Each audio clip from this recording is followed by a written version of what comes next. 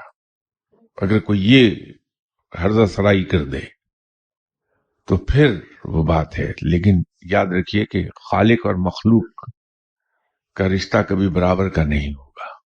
خالق بہرحال بہت سپیریئر ہے مخلوق سے۔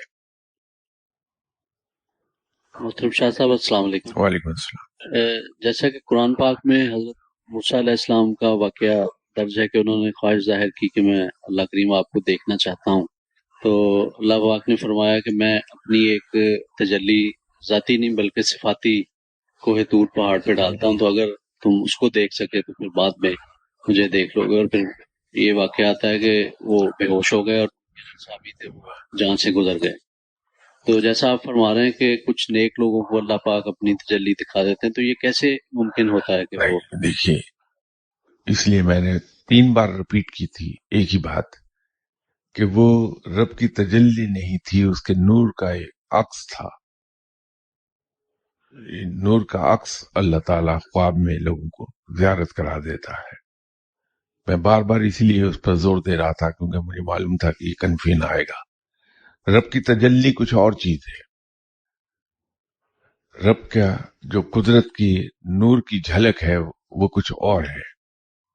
وہ جو آواز سنی تھی وادی طویٰ میں حضرت موسیٰ علیہ السلام نے، وہ بھی نور الہدیٰ ہی کی آواز تھی۔ جس کی تجلی ڈالی گئی تھی کوہ طور پر، وہ بھی نور الہدیٰ ہی کی تجلی تھی۔ تجلی تھی، رنگ نہیں تھا، یہ یاد رکھیے، دونوں میں فرق ہے۔ رب کی تجلی کی تاب کوئی نہیں لا سکتا، لیکن جس طرح سے بہت سے لوگ ہیں، جیسے میں عام طور پر جناب احمد بن حنبل رحمۃ اللہ علیہ صاحب کی مثال دیا کرتا ہوں کہ آپ نے خواب میں رب تعالیٰ کی زیارت کی تھی، تو خواب میں وہ جو زیارت ہوتی ہے وہ تجلی نہیں ہوتی، وہ ایک عکس ہے جس کی زیارت ہو جاتی ہے۔ تو اسی طرح جو رب تعالیٰ کی قدرت کے نور کا رنگ ہے وہ تجلی نہیں ہے، وہ خالی ہے اس حدت سے، اس تیزی سے، اس لیے کہ وہ عکس ہے اس کا۔ یہ جو لوگ شاہ صاحب مذہوبین ہو جاتے ہیں تو ان پر کیا رنگ آتا ہے؟ وہ رب کی محبت میں، اس کے عشق میں ہوش و حواس سے بیگانہ ہو جاتے ہیں۔ جیسے مجنو ایک اپنے ہی جیسے انسان کے عشق میں اپنے ہوش و حواس کھو بیٹھا تھا، تو یہ وہ لوگ ہیں جن پہ اللہ کی رحمت ہوئی اور اللہ کے عشق میں اس طرح ڈوبے کہ اپنا ہوش و حواس کھو بیٹھے، وہ لوگ مجذوب ہیں۔ اور جو سالک ہوتے ہیں وہ اولیاء کرام جو اپنے ہوش و حواس میں قائم رہتے ہیں، ان پہ بھی کبھی کبھی حالت جذب طاری ہوتی ہے۔ اس کے لیے روحانیت میں دو ٹرمز یوز ہوتی ہیں۔ حالت صاحب وہ ہے کہ جب وہ اپنے ہوش و حواس میں ہے، ولی اللہ وہ عام انسان کی طرح آپ سے گفتگو کر رہا ہے، اپنے معاملات زندگی سر انجام دے رہا ہے، لیکن جب وہ حالت جذب میں جاتا ہے جہاں وہ اپنے ہوش و حواس میں نہیں رہتا، اسے حالت سکر کہتے ہیں۔ تو صاحب اور سکر یہ دو حالتیں روحانیت میں پائی جاتی ہیں، ٹرمز ہیں اس کی۔ تو سکر جذب کی حالت کو کہتے ہیں، اس میں کہی ہوئی بات عام طور پہ ٹلتی نہیں کبھی۔ تو سر اس آیت میں جو ایک ذکر ہے کہ اس کا نور جو ہے وہ ایک چراغ کی مانند ہے اور چراغ میں ایک تیل ہے، شاید اس طرح کا زیتون کے درخت کو، اسی کی تشریح میں نے اتنی لمبی کی کہ نور اللقا کیا ہے، اس سے ہی پیدا ہوا ہے نور المروارید۔ نور المروارید کے قلب سے پیدا ہوا ہے نور الہدا، نور الہدا کے قلب سے پیدا ہوا ہے نور الہدا اور وردت النور الہدا۔ یہ ساری وہ اسی کی تشریح ہے کہ جس طرح اللہ تعالیٰ نے اس کو بیان کیا ہے، اس کو میں نے روحانیت میں جو اس کو سمجھا جاتا ہے وہ عرض کی۔ سب ایک طرح موضوع سے ہٹ کے سوال ہے کہ اکثر لوگوں کو یہ کہتے سنا ہے اور کچھ جگہوں پہ لکھا ہوا بھی پڑھتے ہیں کہ حق چار یار حاجی خواجہ کتب فرید، تو ان بزرگوں کا آپس میں کیا تعلق ہے؟ یہ اگر آپ شعر کو ذرا غور سے پڑھیں گے تو اس سے آپ کو اندازہ ہو جائے گا کہ یہ چار وہ بزرگ ہیں جن سے دیا جلا ہے۔ یہ حاجی جو ہیں، یہ جناب حاجی وارث پاک صاحب کو ریفر کرتے ہیں، جن کا مزار لکھنؤ سے کوئی 35 میل دور ایک قصبہ ہے دیوا شریف، وہاں دفن ہے۔ اور جب حج پر گئے تو واپس آئے، انہوں نے کبھی احرام کھولا نہیں، پر اپنے آخری وقت تک حالت احرام میں ہی رہے۔ خواجہ صاحب سے مراد تو جناب خواجہ غریب نواز صاحب ہیں، قطب صاحب سے مراد ہے جناب حضرت بختیار کاکی رحمت اللہ علیہ، اور فرید سے مراد بابا فرید ہیں۔ ان کو چاروں کو دوست کہتے ہیں، لیکن اس سے مراد یہ ہے کہ ان سے دیا جلا ہے، کیونکہ حاجی صاحب کا تعلق سلسلہ وارثیہ سے ہے، رادر یوں کہیے کہ سلسلہ وارثیہ چلا ہی ان سے ہے، لیکن سلسلہ چشتیہ میں وہ دوستی بہت ہے، ان کی تعلق ہے۔ اور خواجہ صاحب مرشد تھے جناب حضرت بختیار کاکی رحمت اللہ علیہ صاحب کے، اور حضرت بختیار کاکی رحمت اللہ علیہ صاحب مرشد تھے بابا فرید صاحب کے، اس لیے وہ میں عرض کر رہا ہوں کہ چراغ سے چراغ جلا ہے، یہ ہے سلطان کا۔ میں آپ سے اجازت چاہوں گا، پھر انشاءاللہ تعالی بشرط زندگی اگلی اتوار ملاقات ہوتی ہے آپ سے۔